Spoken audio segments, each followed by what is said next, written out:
Hello বন্ধুরা, তোমরা যদি আমার চ্যানেলটাকে ভালোবাসো তাহলে প্লিজ একটা লাইক, কমেন্ট, সাবস্ক্রাইব করে দিবে। আজকে তোমাদের জন্য প্রথম আমি স্বপ্নডানা কালার্স বাংলার নাটক নিয়ে আসলাম। তো অসীমা পায়ে ব্যথা পেল, তখন আকাশ তাকে কোলে নিয়ে রুমে চলে গেল। তখনই আকাশ অসীমাকে দেখে তার মনটা অনেক নরম হয়ে যাচ্ছে। আকাশ অসীমাকে ভালোবাসতে চাচ্ছে বেশি করে।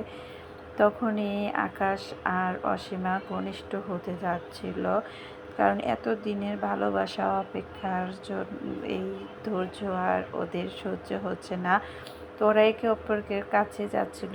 এরকম সময় তো অসীমার ছেলে এসে পড়লো, আম্মি আম্মি করে ডাকলো। আর আবিরা তো তাকিয়ে আছে কিভাবে তাদের উপর প্রতিশোধ নিবে, তাদের স্বপ্নটা ভেঙে দিবে, কারণ আকাশকে সে কীভাবে পাবে সেটাই ভাবছে।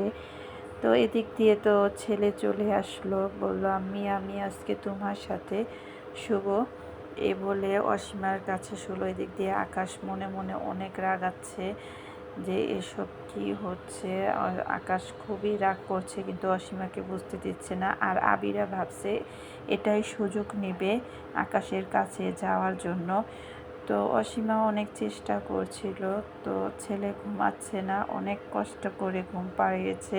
তো সকাল হয়ে গেল। সকালবেলা পাসপোর্ট করার জন্য মুক্তাজির সাথে যাবে।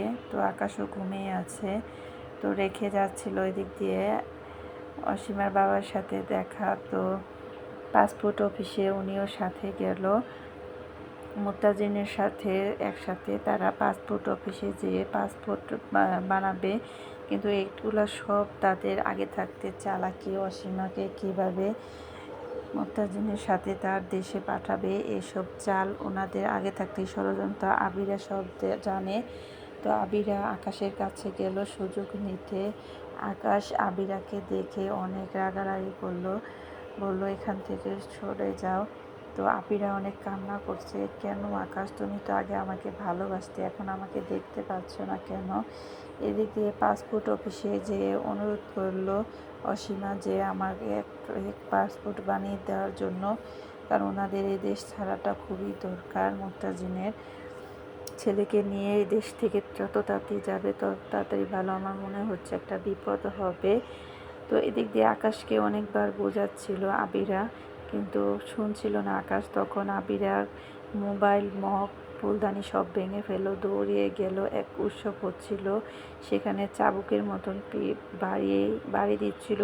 সেই জায়গায় আবিরা যে তাদের বাড়ি খেলো, আর সবাই জেনে ধরে নিয়ে আসলো, আকাশ ধরে নিয়ে আসলো। সবাই আকাশকে বকাবকি শুরু করলো যে তুমি একটু আবিরার কথা চিন্তা করো, ওর গর্বে আমাদের বংশের সন্তান। তখনই অসীমা আসলো। অসীমাকে আকাশ প্রশ্ন করলো, তুমি কোথায় গিয়েছিলে আমাকে না জানিয়ে? তখনই অসীমা বলল, আমি পাসপোর্ট অফিসে গেছিলাম। এদিক দিয়ে সবাই বলল, অসীমারই তো ভালো, দুই স্বামীকে একসাথে পেয়ে সংসার করছে। তো লজ্জায় ঘৃণায় পিসিমা অনেক অপমান করছিল, সেই ঘৃণা লজ্জায় সহ্য না করতে পেরে অসীমা এক দৌড়ে চলে গেল। আকাশও তার সাথে সাথে গেল। ঝর্ণা ছেড়ে গোসল করতে লাগলো। আকাশ যে অসীমাকে বোঝাচ্ছিল, তো অসীমা অনেক কান্না করছিল, আকাশও অনেক কান্না করছিল। এতে তাদের ভালোবাসা আরও ঘনিষ্ঠ হলো।